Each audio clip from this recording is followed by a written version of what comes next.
Hello and welcome to the United Forum. This is your latest Manchester United news updates, Manchester United transfer news, and your opportunity to voice your opinion out for the very first time in Sri Lanka. We are here again, once again on Friday for the 10 o'clock show. Yes, I'm not here with the pre-match press conference reaction. In fact, I'm here with some Manchester United news for you since it is the international break and there won't be any Premier League matches on the weekend. The World Cup qualifiers are happening. Ronaldo once again carrying Portugal single-handedly, getting that equalizer and the winning goal, showing off his class and what he can do even at the age of 36. Also, we did see England display a few good performances. We saw, in fact, England display a good performance against Hungary, Sweden, where Victor Lindelof was captain in the team for the first time in his international career as well. To start off, yesterday's show, you did see the thumbnail, you did see the headlines, and in fact, the description for the show. Cristiano Ronaldo is officially the number 7 for Manchester United. There were a few doubts at the beginning because Edinson Cavani was officially the Manchester United number 7 throughout last season, and this season too he was the number 7 against Wolves, and so there were a lot of doubts if Ronaldo will wear the number 7 jersey, if CR7 will be official for one more season for that last dance. And yes, there were doubts saying that Ronaldo will be going for that number 21 number or the first number he did have at Sporting Lisbon. In fact, no, your doubts have been cleared. It is official. Cristiano Ronaldo will be wearing that number 7 jersey. CR7 is official. And before I get along with the show, I've got a lot of good news for you people, for you guys out there. The United Forum is officially on Instagram, so do go head out and give us a follow on Instagram at theunited.forum. Let me just pin that here as well. So give me a minute, please.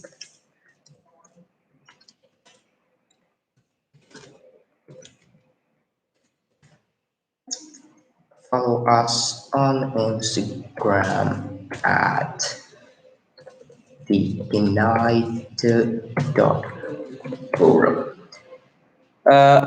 There you go. Let me pin that as well. So yes, do go head out on Instagram and follow us. Follow our Instagram page, the United.forum. A lot of exciting things coming up. I've got a few plans to myself.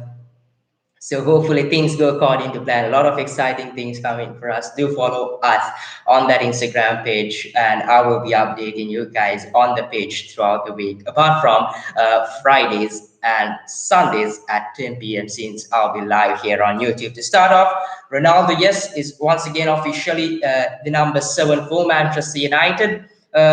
This at the beginning, people had a few doubts. There were a few doubts here and there saying that Ronaldo will not be able to go for the number 7 according to the Premier League rules.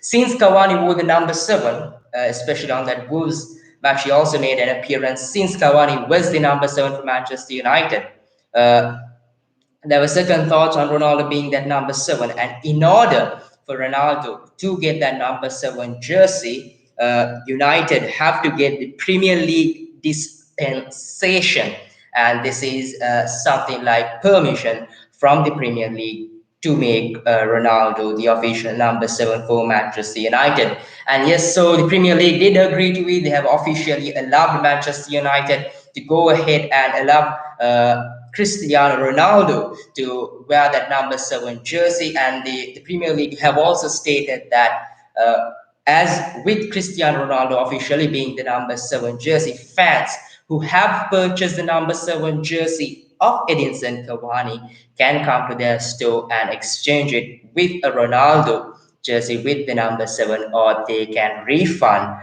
back their cash is what the Premier League have stated. So yes, if you fans out there have purchased the number 7 jersey from the Manchester United store, do head out to the store and get that jersey exchanged for Ronaldo number 7. And if you don't want to, I'm sure you want to, but just in case you don't want to, you can refund your cash.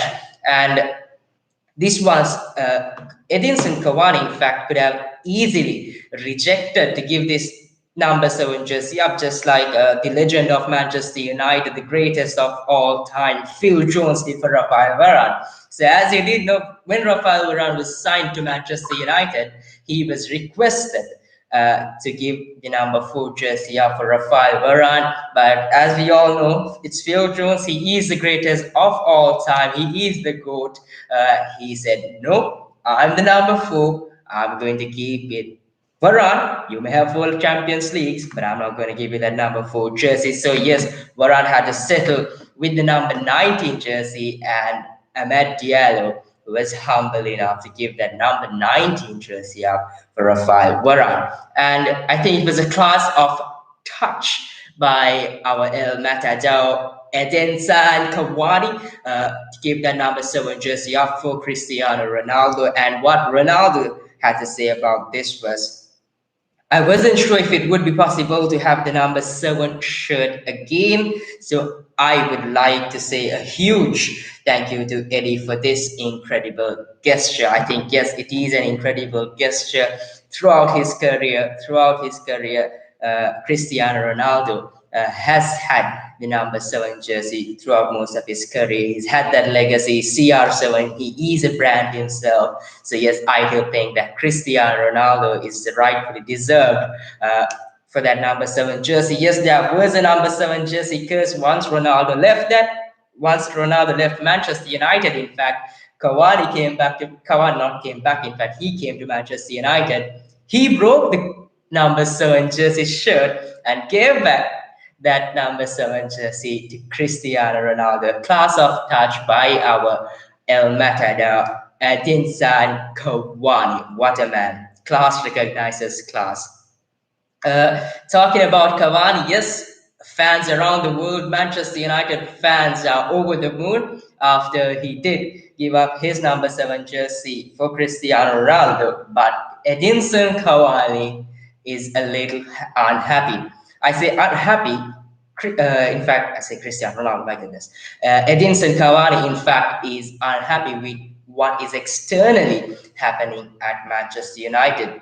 So a few shows back, I did say that Cavani was insisting that he wanted to go to Uruguay for international duty, that is for the World Cup qualifiers. I also did say that I think Cavani is still going on with his career is because he wants to get to that World Cup and bring in that last bit of touch into his career. But I told you Uruguay was on the red list for UK, and countries that are on the red list and players who belong to that country are not allowed to take in international since it is in the red list. And Cavani was not allowed at the beginning, and he insisted he wanted to go to Uruguay for the international training. And since Manchester United have told him that he can't and insisted him to stay at Manchester United, he too decided to take that decision to stay at Manchester and not represent Uruguay for the internationals, and therefore he is a little unhappy.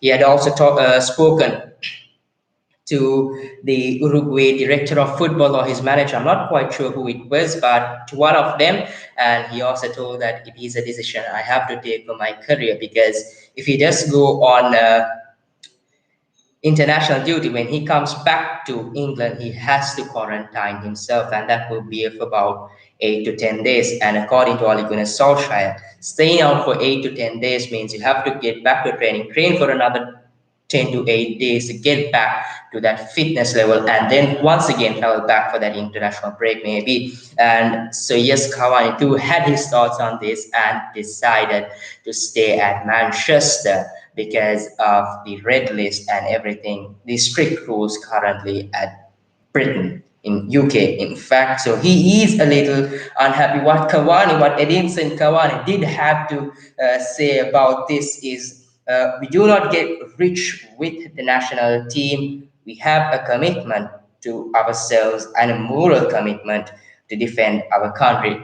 I think it's almost obvious to all of us that, of course, where most of Edinson Cavani's finance comes from, his money comes from is Manchester United definitely, and not Uruguay. So yes, the loads of money that comes into his bank account is from Manchester United and not Uruguay. But like he said, that moral commitment and the commitment a player has to himself is because uh, is to represent his national team. In fact, if I was a Manchester United player, I think representing Manchester United itself is a huge deal, but to represent your national team is an honor. So I think that is why Edinson Cavani is also unhappy. On the live chat, Business World by Ajman says, "Hi, bro. Hello, folks. Hello to all of you out there. Thanks for the love the past few days." And yes, we are at a 96 subscribers. Get me to 100 by the end of the show. Just 4 subscribers. Share this video. Give this a like. Share it to 4 good people who will subscribe. Uh, to this channel. Maybe your family, friends, anyone at all. 4 good people. Get me to that 100 mark. Get me to the three-figure mark. Once this show does end. Also, a few interesting news I've got about Edinson Cavani. This is from the Mirror. It is that Juventus had uh, turned down an offer on Edinson Cavani. Offer by Manchester United for Edinson Cavani, in fact. So yes, this was not part of the Cristiano Ronaldo deal. In fact, once Cristiano Ronaldo was signed at Manchester United had offered Cavani to Juventus, and Juventus had turned down this deal because Edinson Cavani was not in their plans, and also because financially they are in fact not strong enough to handle his wages and other financial matters, is what Juventus had said. He was also offered to Barcelona, I think, a few hours after Cristiano Ronaldo was signed by Manchester United. Uh, about Cristiano Ronaldo and Edinson Cavani, with Edinson Cavani being offered to Juventus, I think it's no surprise because to play 2 strikers, there are a lot of talks about Manchester United and Ole Gunnar Solskjaer playing 2 strikers. And when you take 2 strikers, when you play 2 strikers in Edinson Cavani and Cristiano Ronaldo, Ole Gunnar Solskjaer has to be tactically a genius because these 2 strikers are world-class strikers. Cavani's game is different from Ronaldo's. Ronaldo's game is different from Cavani. But individually, these 2 players are world class. They can play anywhere in Europe. They can bring, help teams get to the title. I know they're aging, but you did see last season. Maybe Cavani can't play all the games, a few minutes here and there. In fact, maybe if you are playing 38 games, maybe about 18 to 19 games, maybe. Or maybe even 20. But I wouldn't say he would play about all 38 games because you've also got cup games and other games as well. So you've seen what Edinson Cavani can do at that age. He changed Manchester United completely. I think he played a crucial role. It's no secret to us. You saw what Ronaldo did as a striker at Juventus. He won them the league. Yes, they couldn't win the Champions League. I think it's a game played as a team instead of more than individual brilliance. You can't expect Ronaldo to get them all the way there by himself to that UCL trophy. But you did see what these players individually can do. These 2 people are 2 different players, but 2 brilliant and world-class players. So to play these 2 players together, Ole Gunnar Solskjaer, like I said, has to be tactically a genius because there are going to be times where Solskjaer will have to say, yes, the ball is going to get into these areas, but you're not going to get in there. Ronaldo is going to get in there. And when the ball goes to certain other areas, Solskjaer's got to say, Cavani, no Cavani, you're not going to go there. It'll be Ronaldo doing this. And when it comes to set pieces, corners especially, both these players are superb on the air. You've seen Cavani's movement, Ronaldo's jump, all that. And I think it will really be a difficult task for Solskjaer to play two strikers. And if you are playing two strikers, what happens to the rest of the players? Because you've got Sancho, you've got Rashford, you've got Martial, you've got Mason Greenwood. Is that all? Did I miss any? James is in Leeds United. So yes, you've got four players there. Then you've got Ronaldo, you've got Cavani. So that's seven attackers. You're going to play two and bench four. You've got Sancho in this summer. Did you really buy him to bench him? You've got Rashford, who will be back very soon, hopefully during mid October or the end of October. Are you going to bench Rashford? Are you going to bench Martial? It's a tough ask, because what happens to the midfield then? Are you going to rely on players like Fred and McTominay? You've got Bruno, you've got Pogba. Solskjaer does not use Van der Beek. So with the talk about playing two strikers going all over, I really don't think it is a good idea. One formation I would like to see is a 4-1-3-2. But when you play that formation, once again, there's a problem in the midfield. You're going to go with one midfielder, two midfielders, in fact, that would be a CDM. We don't have a good established CDM, a recognized one. A midfielder who could hold the midfield by himself. Apart from Matic is aging. His legs, in fact, are running out. He can't play all the matches. Okay, when Matic is not there, who is going to hold that midfield? You saw what Fred did. We know that Scott McTominay can't do it. He's more of a box-to-box midfielder. Solskjaer does not even bother bringing Van de Beek onto that pitch. So what happens there? You're going to play Bruno. Okay, on the wings you're going to play Sancho and Rashford, and up front you're going to play Cavani and Ronaldo. Okay, then what happens to Paul Pogba? What is he going to do? Because if you want to keep Pogba next time, you've got to give him game time, and you've also got to do something completely different from what we've done the past 2 or 3 seasons. You need trophies, you need silverware in order to keep players like that. You've got to keep them happy. So I really think playing two strikers is a tough ask, a huge ask by Solskjaer. It'll be interesting to see how he manages the team. And you've also got the likes of Jesse Lingard this season. We really thought he would go on loan or maybe on a permanent move to West Ham. You've got that, so a lot, a lot to think about for Solskjaer. I think he'll stick to a 4-2-3-1. That would be the best, I think, for him. But then what happens to Cavani? Are you not going to play Cavani? He came in last season, did wonders. He turned Manchester United the other way around, saved games one-handed, single-handedly. What are you going to do to him? Okay, if you are going to play Cavani, what are you going to do to Ronaldo? So it's a headache. It's a headache for Solskjaer, but a good headache, I would say. Uh, Rabia Jumadin says, "Do you like football or cricket most?" Well, I do play cricket. Uh, what do I say? It's a difficult question. Recent days, uh, I just said this cricket's in my heart, but I would say that I like football the most. Cricket is in my heart. Football, a huge fan of football. I would say. Let's just keep it that way. I really don't know. It's a tough question. A tough question. A question I would like to be asked. I really did not hope to see that question here, but a good question. Moving on.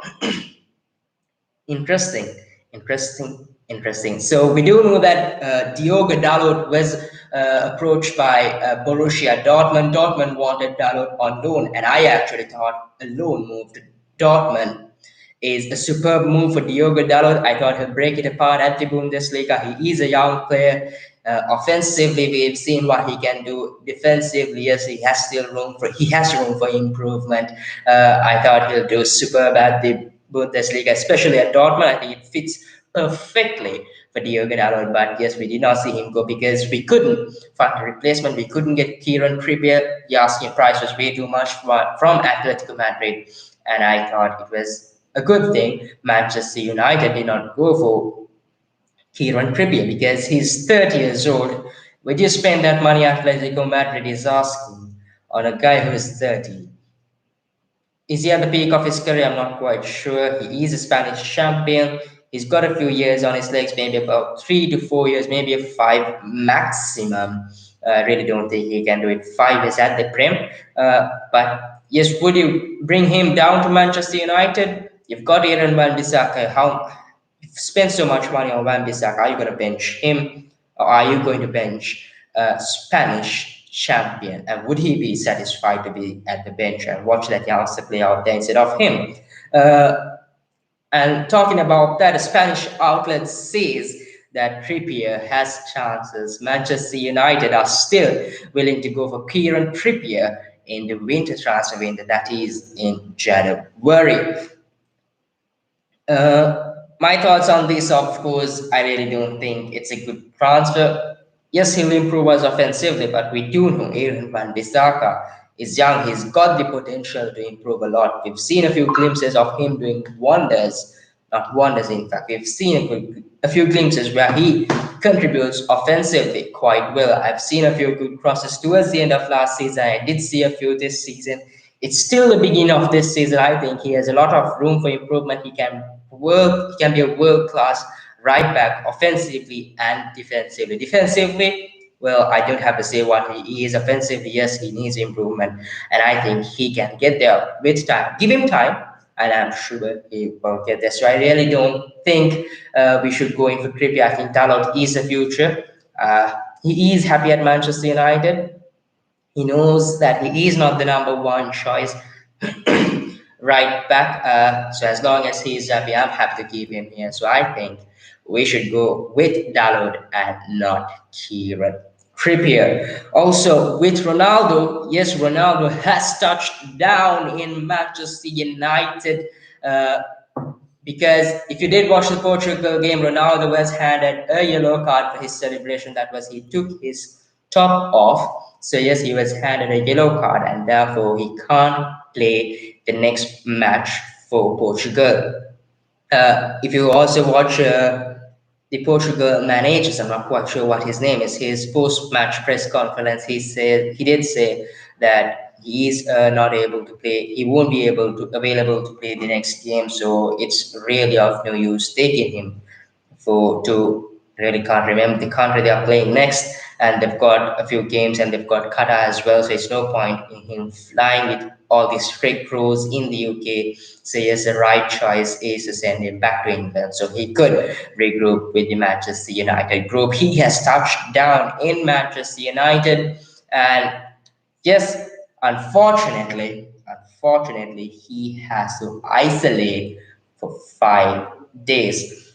Uh, there was in fact a few doubts if Cristiano Ronaldo will isolate or will not, because if Ronaldo was not to isolate, Manchester United should in fact get an elite sports exemption from the government, and unfortunately Manchester United were not given the elite sports exemption for Cristiano Ronaldo, and therefore Ronaldo has to come to Manchester and isolate him for 5 days. So if he comes in today, he isolates today. Today is Friday. Yes, today is the 3rd of September, the Friday. So it will be Saturday, Sunday, Monday, Tuesday, and Wednesday. I'm not quite sure if he'll be available on Wednesday or it'll be Thursday. So most probably he will be back in training for Manchester United.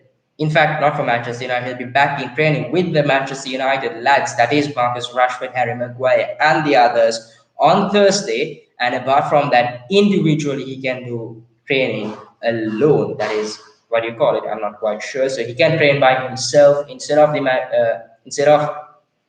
training with the team. And from Thursday onwards, that most probably it will be the Thursday or Wednesday that he will be able to regroup with the Manchester United team and do the training. So yes, I'm not quite sure if Ronaldo will start against Newcastle, because you saw Varane. Varane had enough training. He was fit enough to start against Southampton, and Solskjaer did bench Varane. You've seen how stubborn Ole Gunnar Solskjaer is.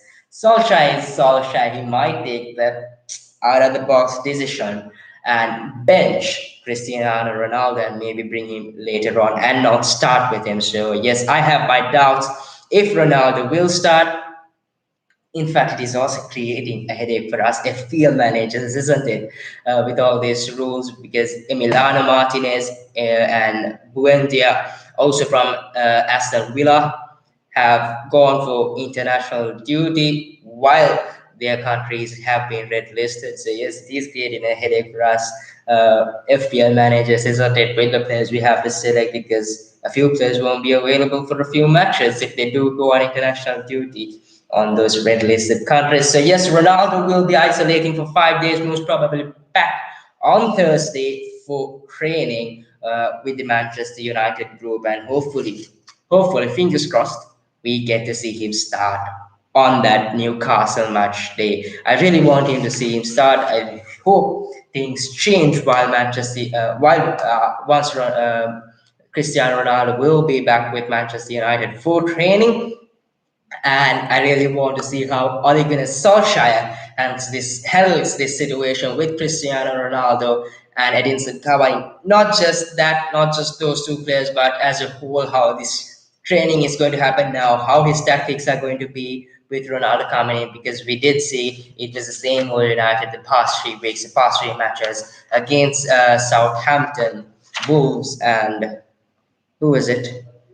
Leeds United. Moving on a little bit to talk about Paul Pogba. So yes, Real Madrid want Paul Pogba. So Real Madrid's targets for next summer is Erling Braut Haaland, Kylian Mbappe, and Pogba for their revolution, for their new build up. They're building a team once again. So yes, they are going for Kylian Mbappe. Definitely is what the sources from Real Madrid have said. They will fight for Erling Haaland, and they also want Paul Pogba. So yes, a few doubts, a few questions asked there. If Paul Pogba will be available for next summer, if he is leaving next summer, shouldn't be playing? Shouldn't Manchester United be looking for a replacement already and start adapting to times without Paul Pogba? And a few questions on the live chat. Once again, Business World by Ajmal says, do you like rugby? Yes, I do like rugby. I don't hate. Of course, I come from a school where rugby is the main sport and is known for rugby. Also, Unknown says official Mario Mandzukic has retired from football. Fabrizio Romano confirmed it today. Yes, Fabrizio Romano did confirm that Mario Mandzukic has retired from football. He had also stated that Mandzukic was offered a few offers, but he decided to retire. This is the United Forum. Let's stick to the United content. But thank you for that news, Unknown. I really don't know your name. Would be pleasant enough, state your name there. So yes, like I said, getting back to Paul Pogba, Real Madrid, absolute Croatian legend, definitely. Let's stay to Manchester United. Real Madrid want Paul Pogba, like I said. Yes, they want Paul Pogba next summer. So a lot of questions asked by Manchester United. Like most people say, well, like Solskjaer also says, we should not worry about Paul Pogba at the moment, because if he is moving next summer, I think that time period will deal with it. It's about this season. We have Paul Pogba with us. Make use of him. Get silverware. Get good performance. Change things around from what has been happening in the last few seasons, and convince Paul Pogba to stay. Yes, we've got the best footballer in Cristiano Ronaldo, who is a legend of Manchester United and is a legend of the game football itself. So yes, we've got Ronaldo. I think Ronaldo is going to convince maybe not just Paul Pogba, players in future as well to stay at Manchester United. Having Ronaldo can attract more players to Manchester United as well. So I really hope things go well for us and Paul Pogba does stay. But preferably, what I would do is wait till next summer. It's about this summer. It's a new season. We've got a better team, a very strong team, a team capable of winning titles this summer. So what I would do is keep that aside for now. Let's look into that next summer. Concentrate on this season. Go ahead, take each game one game at a time, win those matches, get those titles, attract players, and convince the players you already have here to stay and build a good reputation for ourselves and gain back those glory days. What is say? Also about Paul Pogba, and if Paul Pogba does want to go to Real Madrid, it is going to be a problem for us, I think, because if Pogba wants to go to Real Madrid, we can't stop him. No matter how much we offer him, no matter how long the contract is going to be, if he wants to move to Real Madrid, he will move to Real Madrid, and that too as a free agent, and that will be a problem. But like I said, Leave it to next summer. Concentrate on this season. Make it a good season. Change things around and just get that upper hand and convince players to say attract better players and also yes, let's bring back those glory days. Also, we've got something interesting as well. Before that, a few comments on the live chat. Unknown once again says, "What do you think of Villarreal and Man United fixture?" Well, it is revenge time at the Europa League for us. We've got a better squad. We took it to penalties. Like I said, that final was ours to lose. Tactically, Solskjaer got it wrong. He made the substitutions late. We shouldn't have taken it to penalties. Even if he went to penalties, he should have subbed off David De Gea and brought in Henderson, who is a good goalkeeper at saving penalties. And then there is this agenda about Henderson and De Gea. I'll get back to that in a while. So yes, tactically we were wrong. We shouldn't have taken it to penalties. I hope and pray things change this season. Tactically, Solskjaer has to be much more better than the previous season. He also says, Alan also says, I thought Villarreal won because of luck against Man United, but they also drew with Chelsea. Chelsea only winning with penalty, and Villarreal were dominating in second half against Chelsea. Very true. On Twitter, there were a few tweets on that final, and when I said that Manchester United specifically shouldn't have taken it to penalties, people bring up this argument about Chelsea taking it to penalties. You can't expect Manchester United to win that in 90 minutes. Listen, Chelsea and Villarreal, it's completely two different scenarios. Once Villarreal won that Europa League final, their mentalities are much more better. They've won silverware, they've got that mentality in there. This gives them that extra push. You know, they're way more confident. We are the Europa League champions. Yes, Chelsea are the Champions League champions, but let's champions of Europe, in fact. But with that win, with that Europa League bag, I think that gives them that extra push to go and fight for that trophy and get that Super Cup. Yes, I know Villarreal also want. They played quite well in the second half, but throughout that match yourself, tactically we were not good enough. We struggled against the low block throughout last season. We struggled against it again in that final. Substitutions should have been made, and it was not made. Chelsea, on the other hand, they tactically they did what they wanted. Uh, you saw when they took it to penalties, Kepa was brought in for Mendy. Tuchel did his tactics, he did his substitutions right. Manchester United did not get the substitutions right. Tactically, we were off. Play that final again, once again, with proper tactics and substitutions made on time. We shouldn't have taken it to 90 minutes. Chelsea taking it to 90 minutes is a completely different story for me. But once again, what has happened has happened. Solskjaer, how many? Four semi-finals and one final.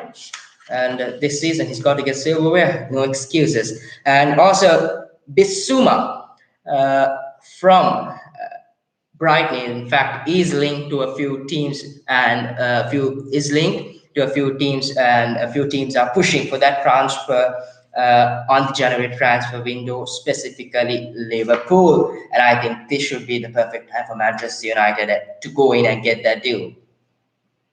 Because we should have gone for Neves, we did not. We were linked to Zakaria, we did not go for him. We were linked to Sal Murray, who is at Leicester at the moment, we did not go for him. We have Bissouma, and we did not go for him in fact, the past couple of days as well.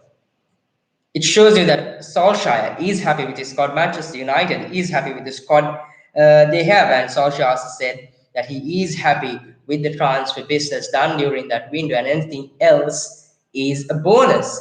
Shows that Solskjaer specifically is happy with the squad he has. So that shows you he has no excuses this season to go trophyless, and he has to get that trophy. I hope and pray we go for Bissouma.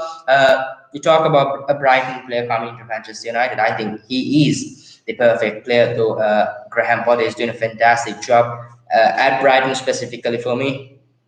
I also think that he tactically can do a better job at Manchester United, but than Ole Gunnar Solskjaer, but I really don't think he is the manager for Manchester United. So I hope we go for Bissouma and get that CDM, but really, like, it's only hopes, but I don't see Manchester United going for Bissouma in that January transfer window, because you've seen deals happening throughout the January transfer window. We saw Bruno Fernandes coming in, but I really don't think Bissouma will be a Manchester United player. After that, we've also got Dean Henderson back in training for Manchester United. He was cured by COVID, but in fact, after COVID, he was suffering from after COVID. In fact, and therefore he couldn't appear for training and was not fit enough for training. He's back for training, and what that means is the agenda for David De Gea and Dean Henderson is back. What I have meant to say, Manchester United fans out there, most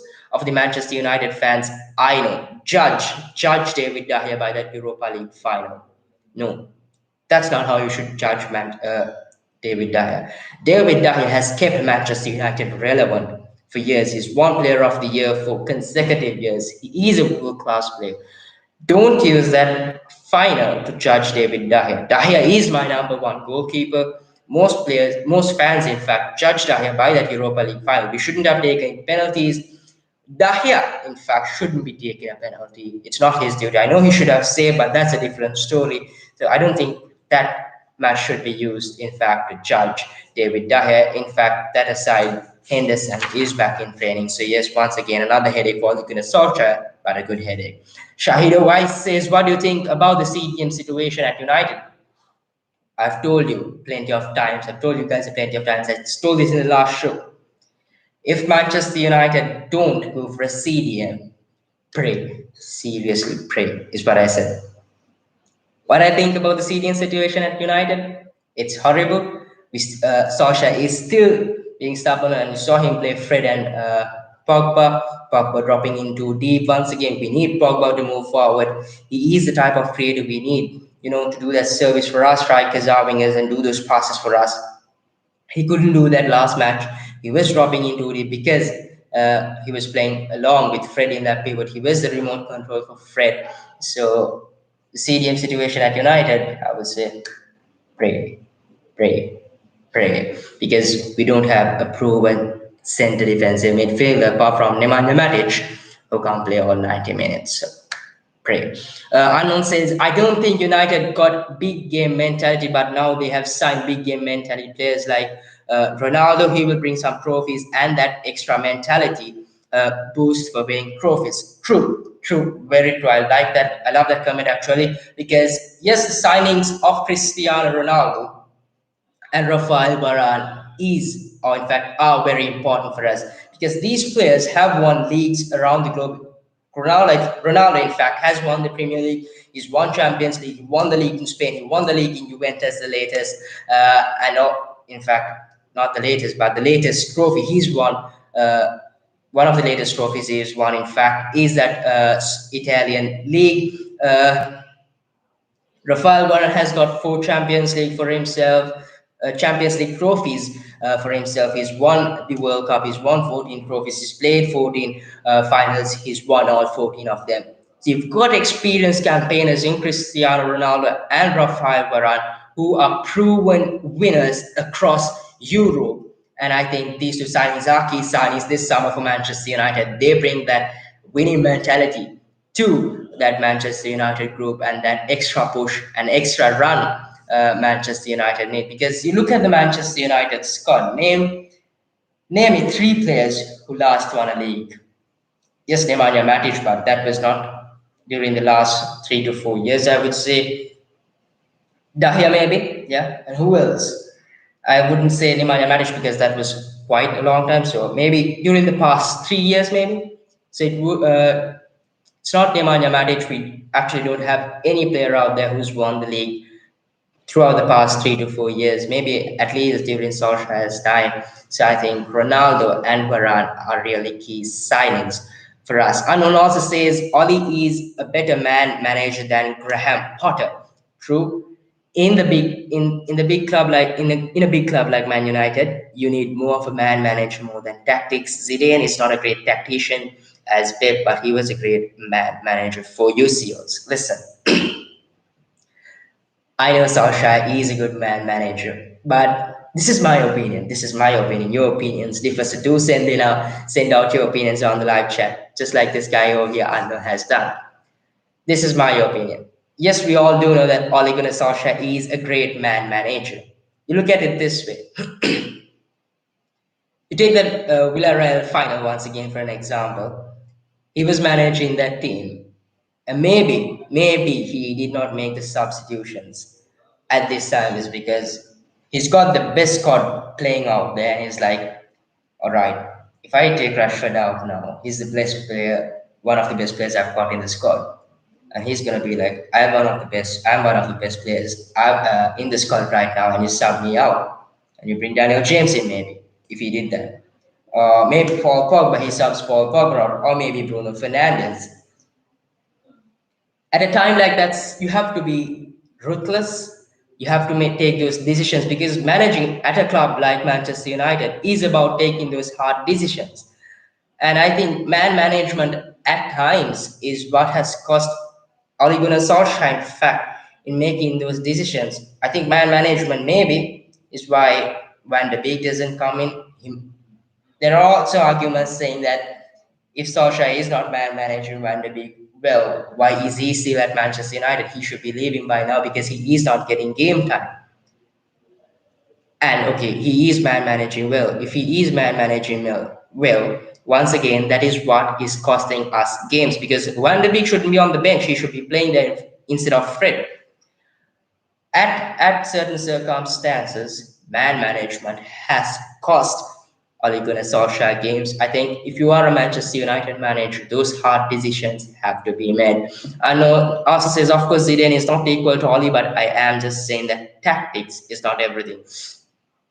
Listen, I know, yes, tactics is not everything, but I think tactics is important if you want to win things because without tactics, if you rely on individual brilliance uh, and depend on go there and play and then inshallah, like what happens on Twitter right now, go there and pray to God, something happens. You're not going to win things. You have to be tactically good. And you've seen that in Solskjaer. He is not good enough tactically. Maybe a good man manager, okay, then get in a good manager who is good in tactics, make him the main guy there and have Ole Gunnar Solskjaer to man manage. Maybe that should be done instead of having Solskjaer as a manager because you need to make those hard decisions. You have to be ruthless if you are a manager of Manchester United. That is my opinion. Your opinion may differ. So voice that out on the live chat. He also says Van de Beek is a goal scorer, center tag in mid in Ajax. Bruno is playing in that position. So yeah, of course he will be in bench. Man, if you've been in touch with a few Ajax fans before Van de Beek did come to Manchester United, a lot of sources from Ajax, a lot of fans at Ajax in fact, and also a few coaches and managers and people like Van der Sar did say Van de Beek has played in the midfield and around that midfield, be it center attacking mid, be it a CDM or at the number 6 role, and also they specifically said that he excelled at times at matches as a center defensive midfielder in certain matches. So when you've got a midfielder who is good at playing those roles around that midfield pivot, why not use a player like that? I know, yes, he is mainly a centre back midfielder. You've got Bruno Fernandes in there, but against Wolves, okay, leave aside Ajax, against Wolves last season, that was the last match. In fact, I think it was the last or somewhere close to the end of last season against Wolves. Solskjaer used the pivot of Nemanja Matic and Donny van der Beek. You did see that pivot playing well. The passes were quick, one-touch passes. I think Van der Beek thinks really well. His thinking is quite good. He thinks well and makes those key passes, builds that play. That combination, that pivot of Nemanja Matic and Van der Beek is good. And you did see, as a center defensive midfielder, Van der Beek can do something. Okay, let's say that he can't do. He's really not a center defensive midfielder. But we do know that he is an upgrade from Fred and McTominay. If he is an upgrade from Fred and McTominay, why bench him? Why bench him? Once again, this is my opinion, so do share your opinions out on that live chat. I think Van de Beek should be playing instead of Fred and McTominay. Maybe a pivot of Matic and VDB, or maybe a pivot of McTominay and Van de Beek. In fact, Shahid always says, what do you think of Fred? About Fred. I think he is a good midfielder. He is a good player, just not the player to be at Manchester United. Just not the player to be at Manchester United. He is not a centre defensive midfielder. He is more of a box to box midfielder.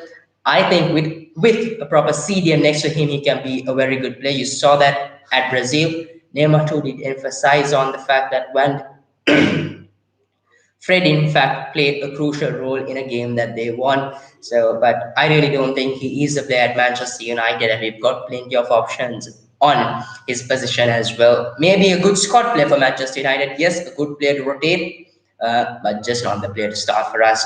And thinking long term, I really don't think he is a Manchester United player.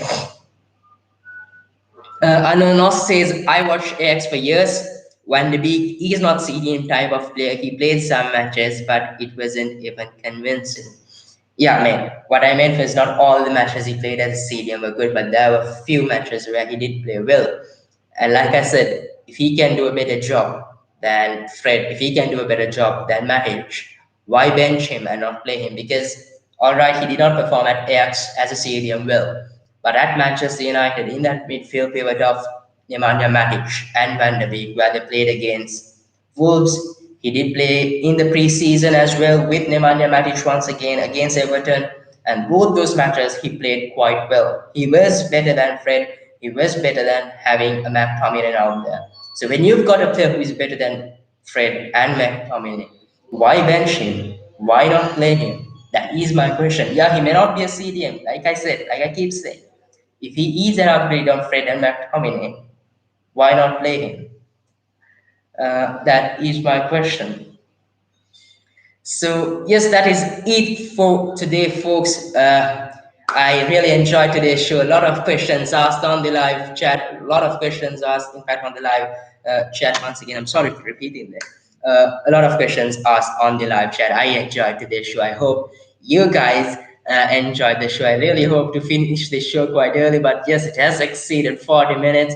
I'm happy because I thoroughly enjoyed it. A lot of interaction on the live chat. Do send in your opinions. Do send in your uh, questions on the live chat. I'll be back on Sunday, and I've got plans of doing a season analysis, that is, analyzing the whole squad and predictions for this season for Manchester United. So just do tune in on Sunday and share your opinions on that show. And yes, don't forget to follow us on Instagram. We the United Forum, in fact, are officially on Instagram. Do go follow us at the United.forum. That is it for today, folks. Once again, COVID, stay home, stay safe. Delta is over. It's time for Moo. Moo is back, so stay home. Maybe Moo at home and not outside your gate. Stay home, stay safe. Wear a mask, sanitize yourselves at all time for the sake of your loved ones. Stay home, stay safe. Looking forward to the next stream show, Akif Ahmed, and a good night to you. This is the United Forum.